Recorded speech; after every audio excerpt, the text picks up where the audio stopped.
ಇತ್ತೀಚಿನ ಸಂಚಿಕೆಗಳನ್ನು ಜಾಹೀರಾತಿನ ಕಿರಿಕಿರಿ ಇಲ್ಲದೆ ನೋಡಿ.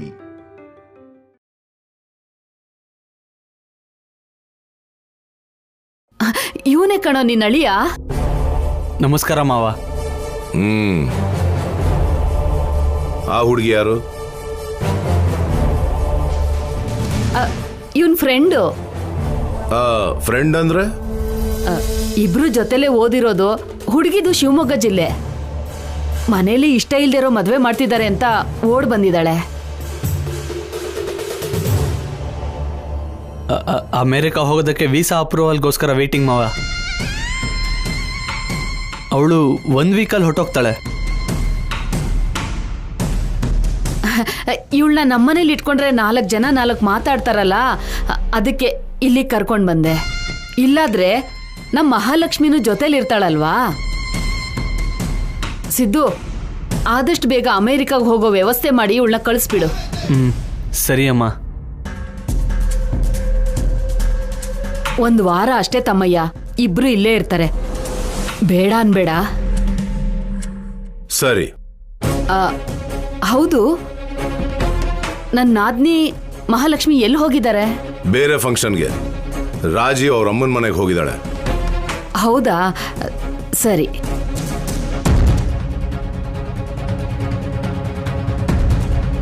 ಸಿದ್ದು ಸಂಪದನ ಹುಷಾರಾಗಿ ನೋಡ್ಕೋತಮ್ಮಯ್ಯ. ನಾನು ಮನೆಗೆ ಹೋಗ್ತೀನಿ.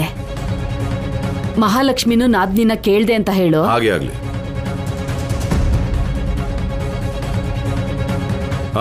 ಮೇಲೆ 2 ರೂಮ್ಗಳಿದೆ, ಹೋಗಿ ರೆಸ್ಟ್ ತಗೊಳ್ಳಿ. ಸರಿ ಮಾವ, ಬಾ.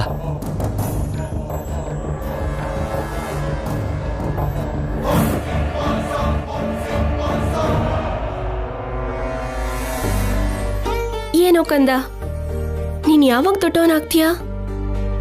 ನಿಮ್ಮ ಅಜ್ಜಿ ನನ್ನ ಜೊತೆ ಜಗಳ ಮಾಡಿದ್ರೆ ನನ್ಗೆ ಯಾವಾಗ ಸಪೋರ್ಟ್ ಮಾಡ್ತೀಯಾ?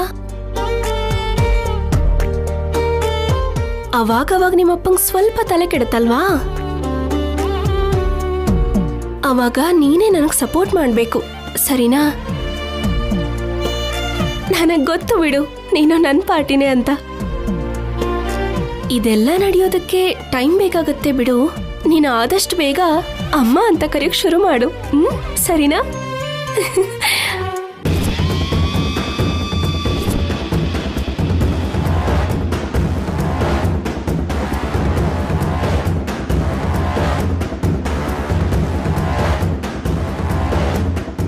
ಎಲ್ಲ ಕೇಳಿಸ್ಕೊಂಡ್ಬಿಟ್ರು ಆಫೀಸರ್?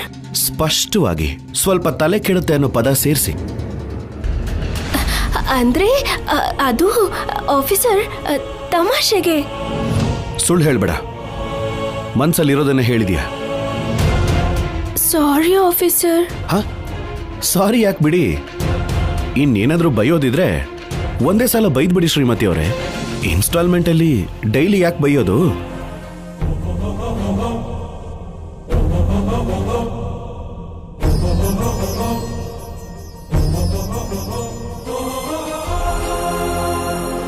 ಏನಂದ್ರಿ ಆಫೀಸರ್? ಒಂದೇ ಸಲ ಬೈದ್ಬಿಡಿ ಅಂದೆ.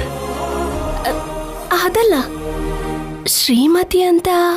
ಹೆಂಡತಿನ ಶ್ರೀಮತಿ ಅಂತಾನು ಕರೀತಾರಲ್ವಾ, ಅದ್ರಲ್ಲಿ ತಪ್ಪೇನಿದೆ? ತಪ್ಪೇನಿಲ್ಲ, ಆದ್ರೆ ನೀವು ಹಾಗೆ ಕರಿತಿರೋದು ಆಶ್ಚರ್ಯ ಆಗ್ತಿದೆ.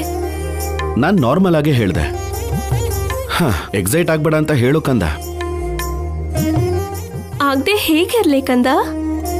ನಿಮ್ಮಪ್ಪ ನನ್ನ ಫಸ್ಟ್ ಟೈಮ್ ಪ್ರೀತಿಯಿಂದ ಕರೆದ್ರೆ? ಅಷ್ಟು ಪ್ರೀತಿಯಿಂದ ಕರೆದ್ನ? ಮತ್ತೆ ನೀವ್ ಹೇಗೆ ಕರೆಯೋದು?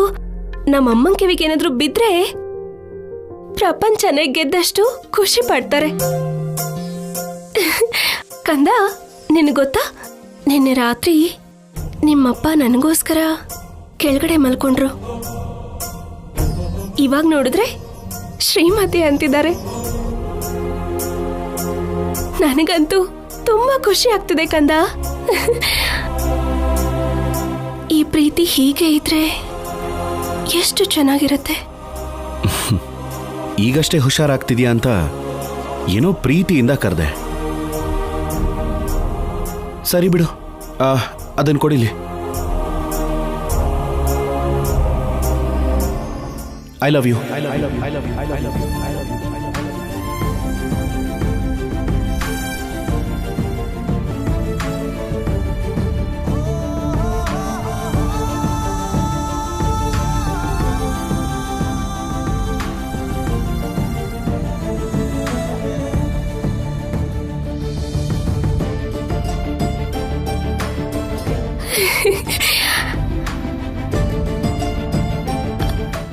ಸರ್ ಏನು ಹೇಳಿದ್ರಿ? ಅದನ್ನ ಇಲ್ಲಿ ಕೊಡು ಅಂದೆ. ನಂಗೆ ಯಾಕೆ ಮತ್ತೆ ಬೇರೆ ತರ ಕೇಳಿಸ್ತು? ಏನಂತ? ಐ ಲವ್ ಯು ಅಂತ. ಏನಂತ? ಐ ಲವ್ ಯು ಅಂತ. ಹೌದಾ? ಒಂದ್ಸಲ ಹೋಗಿ ಡಾಕ್ಟರ್ ಹತ್ರ ನೀನ್ ಕಿವಿನ್ ತೋರಿಸ್ಕೊ.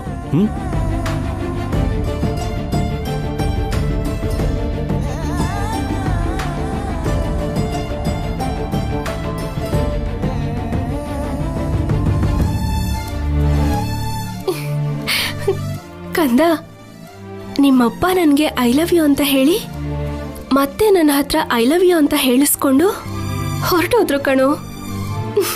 ನಿಮ್ಮಪ್ಪ ಕಂತ್ರಿ ಕಣೋ.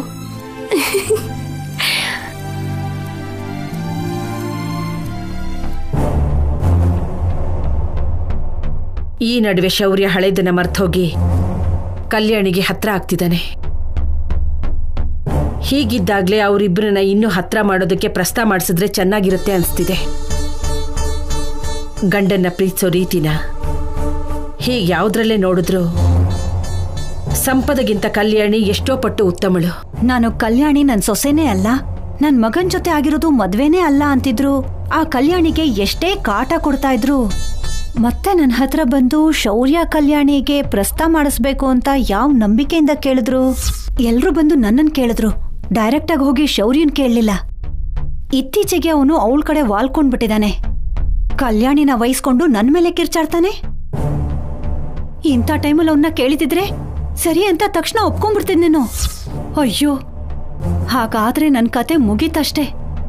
ಒಂದು ವೇಳೆ ಪ್ರಸ್ತಾವ ನಡೆದು ಮಗನೋ ಮಗಳೋ ಹುಟ್ಟಿದ್ರೆ ಆಮೇಲೆ ನನ್ನನ್ನು ಲೆಕ್ಕಕ್ಕೆ ಇಟ್ಕೊಳ್ಳಲ್ಲ. ಶೌರ್ಯನ ಹತ್ರ ಬೇಗದ ಕೈ ಇಸ್ಕೊಂಡು ತಲೆ ಮೇಲೆ ಕೂತ್ಕೊಂಡು ಅಧಿಕಾರ ನಡೆಸ್ತಾಳೆ.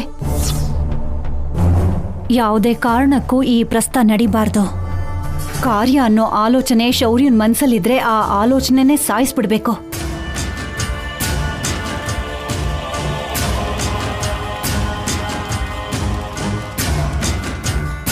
ಅಮ್ಮ, ಏನಾಯ್ತು?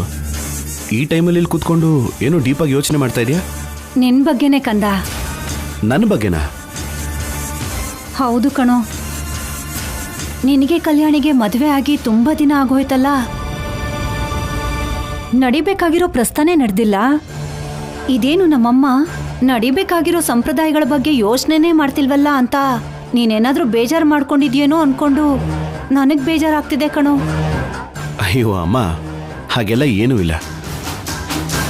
ನೀನು ಅನಾವಶ್ಯಕವಾಗಿ ಏನೇನೋ ಯೋಚನೆ ಮಾಡಿ ಆರೋಗ್ಯ ಹಾಳು ಮಾಡ್ಕೋಬೇಡ. ಯೋಚನೆ ಮಾಡ್ದೆ ಹೇಗೂ ಇರಕ್ಕಾಗತ್ತೆ? ನೀನ್ ಸಂತೋಷವಾಗಿರ್ಬೇಕು ಅನ್ನೋದೇ ತಾನೇ ನನ್ನ ಆಸೆ. ನಿಜ ಹೇಳು ಶೌರ್ಯ, ನಿನ್ ಮನ್ಸಲ್ಲಿ ಸಂಪದ ಇನ್ನೂ ಇದ್ದಾಳೆ ಅಲ್ವಾ?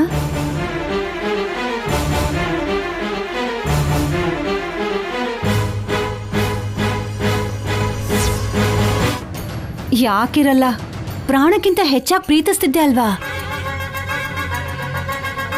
ಅಂತ ಸಂಪದನ ಮರ್ತು ಹೋಗಿ ಕಲ್ಯಾಣಿ ಜೊತೆ ಒಂದಾಗ್ಬೇಕು ಅಂದ್ರೆ 1 ವರ್ಷ ಆದ್ರೂ ಬೇಕಾಗತ್ತೆ ಬಿಡು.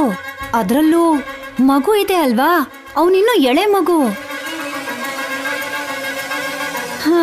ಇಂಥ ಸಮಯದಲ್ಲಿ ನೀನ್ ಅವನ ಬಗ್ಗೆ ಯೋಚನೆ ಮಾಡ್ದೆ ನಿನ್ ಬಗ್ಗೆ ಹೇಗೆ ಯೋಚಿಸ್ತೀಯ? ಒಂದ್ ವೇಳೆ ನಮ್ಮಮ್ಮ ಮತ್ತೆ ಆ ಕಲ್ಯಾಣಿ ಅಮ್ಮ ಒಟ್ಟಿಗೆ ಬಂದು ಶೌರ್ಯನ್ಗೆ ಕಲ್ಯಾಣಿಗೆ ಪ್ರಸ್ತಾವ ಏರ್ಪಡಿಸ್ಬೇಕು ಅಂತ ಅನ್ಕೋತಿದೀವಿ ಅಂದ್ರೂ ಕೂಡ ನಿನಗೆ ಇದೇ ನೆನ್ಪಿಗೆ ಬರುತ್ತೆ ಅಲ್ವಾ? ಎಷ್ಟೇ ಆದ್ರೂ ನಿನ್ ಮನ್ಸಿಗಾಗಿರೋ ಗಾಯ ಚಿಕ್ಕದಲ್ವಲ್ಲ? ಏನೋ ಮನ್ಸೇ ಇಲ್ದಿರೋ ನಿಮ್ಮಮ್ಮ ಮನ್ಸು ಗಾಯ ಅಂತಿದ್ದಾಳೆ. ಹೆಣ್ಮಕ್ಳು ಚೆನ್ನಾಗಿ ಪೂಜೆ ಮಾಡಿದ್ರೆ ಒಳ್ಳೆ ಗಂಡನ್ನ ವರವಾಗಿ ಕೊಡ್ತಾನಂತೆ. ನಾನು ಪೂಜೆನೆ ಮಾಡದೇ ಇರೋದ್ರಿಂದ ನನಗೆ ನಿಮ್ಮನ್ನ ಶಾಪವಾಗಿ ಕೊಟ್ಟಿದ್ದಾನೆ ಆ ದೇವ್ರು. ಅವಕಾಶ ಸಿಕ್ಕಿದ್ರೆ ಸಾಕು ಕಾಲ್ ಕೆರ್ಕೊಂಡು ಜಗಳಕ್ಕೆ ಬರ್ತಾರೆ. ಶೌರ್ಯ, ನಿಮ್ಮಮ್ಮ ನಿನಗೆ ಏನು ಹೇಳಿದಾಳೋ ನನಗೆ ಗೊತ್ತಿಲ್ಲ, ಆದ್ರೆ ಊರಲ್ಲಿ ಅಮ್ಮವ್ರ ಜೊತೆ ಆದಾಗಿಂದ ನಿನ್ನಲ್ಲಿ ತುಂಬಾ ಬದಲಾವಣೆ ಆಗಿದೆ ಕಣೋ. ಇವಾಗ ಕಲ್ಯಾಣಿ ಜೊತೆಲಿ ಕೂಡ ಮನೇಲಿ ಎಲ್ಲರೂ ಆನಂದವಾಗಿದ್ದಾರೆ. ನಿಮ್ಮ ಅಮ್ಮ ಒಬ್ಳನ್ ಬಿಟ್ರೆ ನಾನೇನು ಇವನಿಗೆ ಹಳೆ ಜ್ಞಾಪಕಗಳನ್ನ ನೆನಪು ಮಾಡಿ ಕಲ್ಯಾಣಿಯಿಂದ ದೂರ ಮಾಡ್ಬೇಕು ಅಂತ ನೋಡ್ತಿದ್ರೆ ಇವರೇನು ಹೊಸ ಆಸೆ ಚಿಗುರು ಹಾಗೆ ಮಾತಾಡ್ತಾ ಇದ್ದಾರೆ. ಶೌರ್ಯ, ನಿಮ್ಮಪ್ಪ ನನಗೆ ಯಾವಾಗಲೂ ಏನೋ ಒಂದು ಅಂತಾನೇ ಇರ್ತಾರೆ. ನೀನು ಹೋಗಿ ಮಲ್ಕೋ, ತುಂಬ ತಡ ಆಗಿದೆ. ಬೆಳಗ್ಗೆ ಮಾತಾಡ್ಕೊಳ್ಳೋಣ. ಸರಿ ಅಮ್ಮ. ಗುಡ್ ನೈಟ್ ಅಪ್ಪ.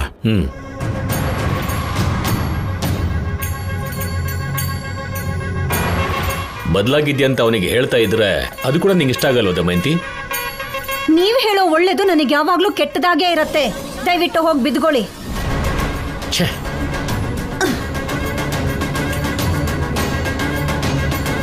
ಶೌರ್ಯ, ನಿನಗೆ ಹಳೆ ಜ್ಞಾಪಕಗಳನ್ನ ನೆನ್ಪು ಮಾಡಿದ್ದು, ಪ್ರಸ್ತುತ ಬಗ್ಗೆ ಯೋಚನೆ ಮಾಡ್ತಾ ಇರೋ ಹಾಗೆ ಹೇಳಿದ್ದು ನಾನು ನಿನ್ನ ಪಕ್ಕದಲ್ಲಿ ಇಲ್ದೇ ಇರುವಾಗ ಪಕ್ಕದ ಮನೆಯವರು ಪ್ರಸ್ತುತ ಬಗ್ಗೆ ಕೇಳಿದ್ರೆ ನೀನೇ ಆಗಲ್ಲ ಅಂತ ಹೇಳ್ತೀಯಾ ಅನ್ಕೊಂಡು.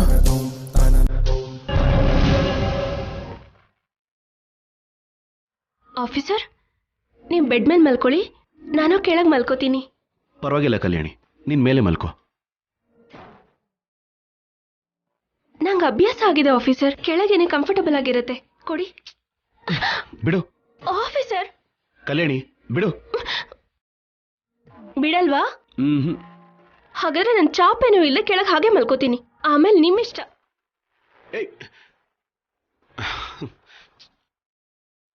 ನಿನ್ನ ಕೋಪ ಜಾಸ್ತಿ. ನನಗೆ ಗೊತ್ತು. ತಗೋ.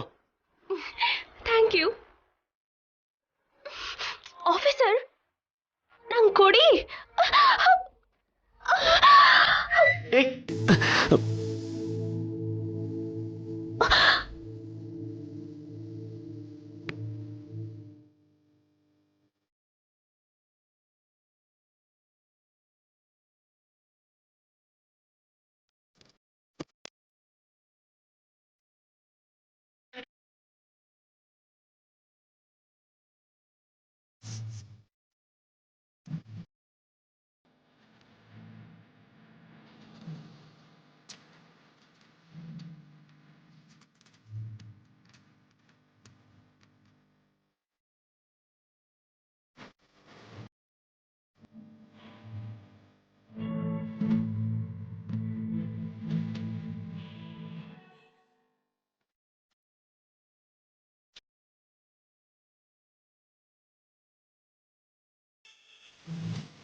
ಆಫೀಸರ್, ಕೈ ತೆಗಿತೀರಾ?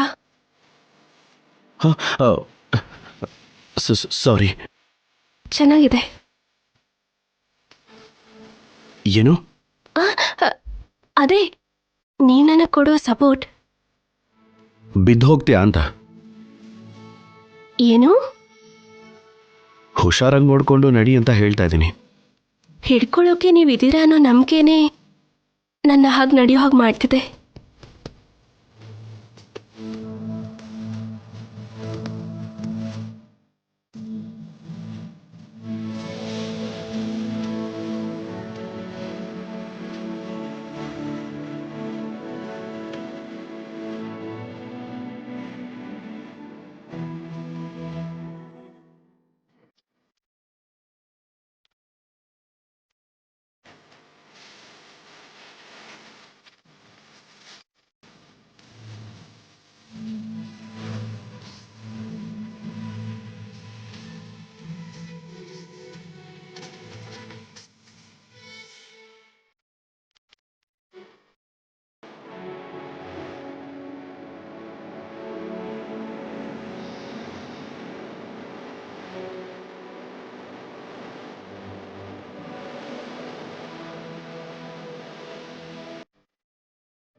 ಸರ್, ನೀವೇ ನನ್ಗೆ ಹೇಗಾದ್ರೂ ನ್ಯಾಯ ಕೊಡಿಸ್ಬೇಕು ಸರ್. ಅವಳಿಗಲ್ಲ ಸರ್, ನನಗೆ ನ್ಯಾಯ ಬೇಕು.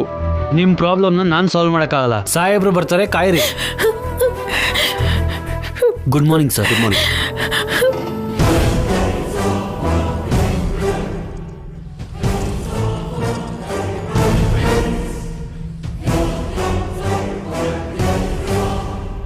ಸಾಹೇಬ್ರು ಬಂದ್ರು, ಹೋಗಿ ಮಾತಾಡಿ. ಹಾ.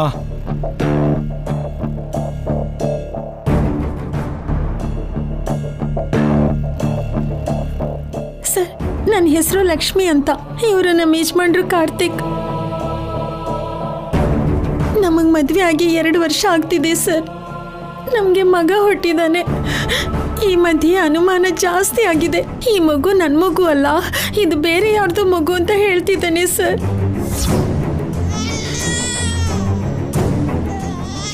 ಹೇಳೋದೇನು ನಿಜಾನೇ ಅಲ್ವಾ? ಇವ್ನು ನನ್ನ ಮಗನೇ ಅನ್ನೋದಕ್ಕೆ ಗ್ಯಾರಂಟಿ ಏನು? ನೋಡಿ ಸರ್ ಹೇಗೆ ಹೇಳ್ತಿದ್ದಾನೆ ಅಂತ. ನನಗೆ ನ್ಯಾಯ ಕೊಡಿಸಿ ಸರ್. ಸರ್ ನಾನು ಹೇಳೋದನ್ನ ಕೇಳಿ ಸರ್.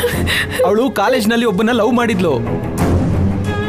ಹಸೆಮಣೆ ಮೇಲಿಂದ ಇವಳ ಪೇರೆಂಟ್ಸ್ ಇವಳನ್ನ ಕರ್ಕೊಂಡು ಬಂದು ನನಗೆ ಹೇಳ್ದೇನೆ ಮದುವೆ ಮಾಡಿದ್ರು. ಆದ್ರೂ ನನಗೇನು ನೋವಿಲ್ಲ ಸರ್, ಚೆನ್ನಾಗೇ ನೋಡ್ಕೋತಿದ್ದೀನಿ.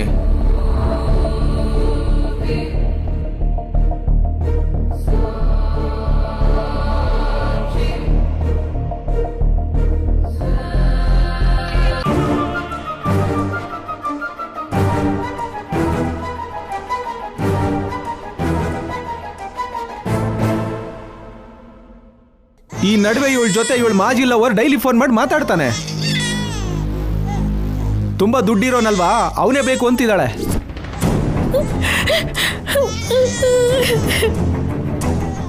ಮದುವೆ ಆದ್ಮೇಲೆ ನಾನು ಅವನ್ನ ಮರ್ತಿದ್ದೀನಿ ಸರ್. ನಾನು ಅವನ ಜೊತೆ ಮಾತಾಡ್ತಿಲ್ಲ ಸರ್.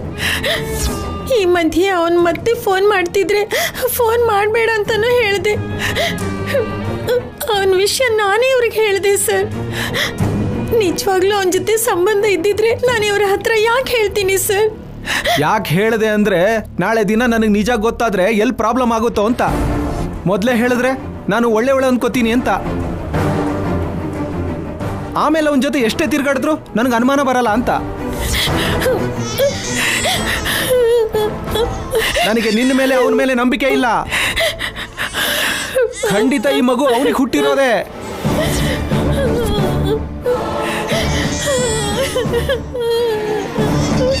ಕೊಟ್ರೆ ನನಗೆ ಡಿವೋರ್ಸ್ ಕೊಡು, ಇಲ್ಲ ಅಂದ್ರೆ DNA ಟೆಸ್ಟ್ ಮಾಡಿಸಿ ಇವನು ನನ್ನ ಮಗ ಅಂತ ನಿರೂಪಿಸು.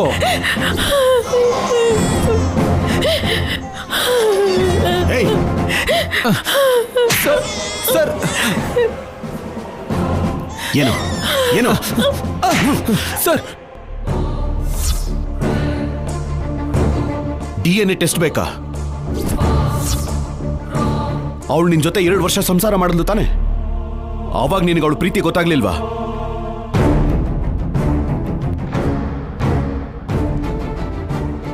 ಯಾವತ್ತಾದ್ರೂ ನಿನ್ ಮೇಲೆ ಪ್ರೀತಿನ ಕಡಿಮೆ ಮಾಡಿದಾಳ? ಅವನ್ ಯಾರೋ ತುಂಬಾ ದುಡ್ಡಿರೋನು ಅಂದೆ ಅಲ್ವಾ? ನಿಜವಾಗ್ಲೂ ಇವನು ಅವನ್ ಮಗುನೇ ಆಗಿದ್ದಿದ್ರೆ ಅವನ್ ಜೊತೆನೆ ಹೋಗಿ ಸಂತೋಷವಾಗಿರ್ತಿದ್ಲಲ್ಲ.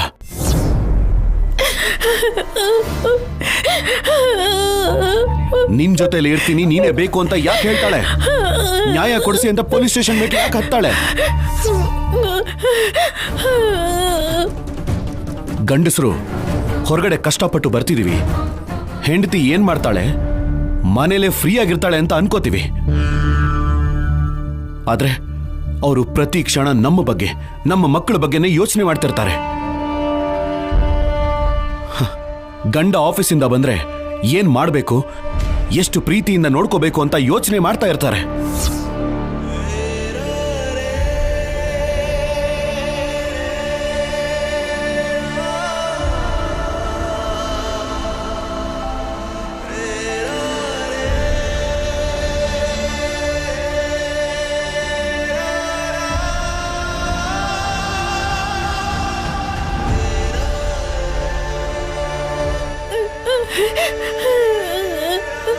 ಕೆಲವು ಹೆಣ್ಮಕ್ಳು ಮಾತ್ರ